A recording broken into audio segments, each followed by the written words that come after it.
আজকে না আমার খুব আনন্দ হচ্ছে। কেন বলো তো? এই দেখো, আমার ড্রাগন গাছে কুঁড়ি এসেছে। এই একটা, এই দুটো,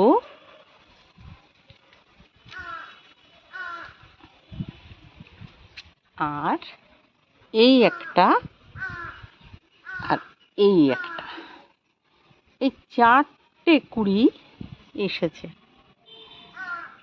যদিও পিঁপড়ে আর বৃষ্টি দুটোই তো লেগে আছে, অনেকটাই পরিচর্যা করার দরকার।